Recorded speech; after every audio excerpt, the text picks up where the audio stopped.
మ్యాచ్లు చెప్పడం చాలా బాధాకరమైన విషయం. ఇప్పటికైనా కూడా ఈ ఓల్డ్ క్లబ్ రోడ్డు అట్లా వినోద సినిమాల ఎదురుగా ట్రాఫిక్ వ్యవస్థ ఉంది. ట్రాఫిక్ ప్రజలు చాలా ఇబ్బంది పాలవుతారు.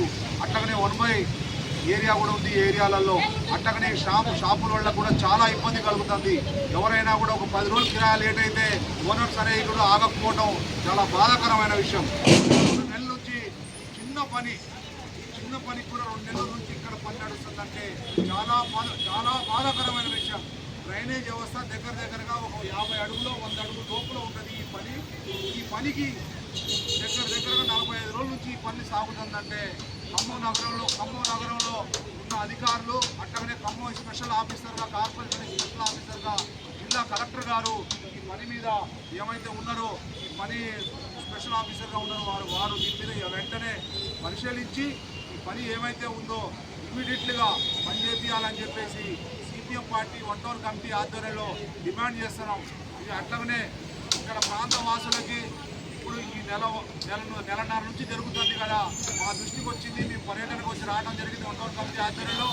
ఇప్పటికైనా కూడా అధికారులు పని ఇమీడియట్గా చేయకపోతే నైట్ టు డే ఇలాంటి ఏరియాలలో, కమర్షియల్ ఏరియాలలో నైట్ టు డే పని చేయాలా. ఓన్లీ డే నడుస్తుంది. డే కూడా ఒక్కరోజు 2 వస్తారు, 3 వస్తారు, పని నడవట్లేదు. ఇలాంటి ఏరియాలలో ఇట్లా చేయకూడదు. కాంట్రాక్ట్ గారు కానీ అట్లనే ఈ గారు కానీ దీన్ని స్పెషల్ ఆఫీసర్ని పెట్టి ఇమ్మీడియట్లీగా వారం లోపల ఈ రోడ్డు అనేది కంటిన్యూగా రావాలా, ప్రజలకి సౌకర్యంగా రావాల్సిందిగా సిపిఎం పార్టీగా డిమాండ్ చేస్తున్నాం. అట్లాగనే ఏమైతే ఇది రాకపోతే దశల వారీగా ఉద్యమం చేయడం జరిగింది.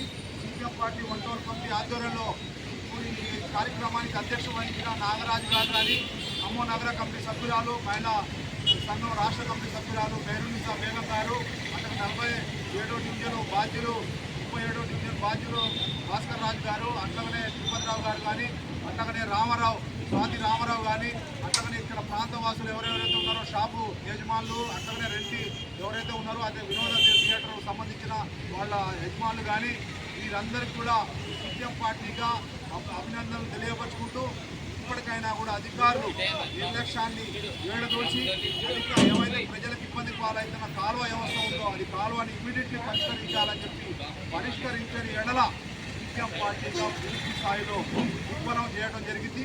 ఇవాళ ఇక్కడ చేసిన రేపు రోడ్డు రాష్ట్ర కూడా చేయడం జరిగిందని చెప్పేసి ఉన్నత అధికారులకి, అట్లాగే పోలీస్ సిబ్బందికి, రెవెన్యూకి వారందరికీ కూడా కోరుకు అవకాశం ఇచ్చిన అధ్యక్ష వర్గానికి ధన్యవాదాలు.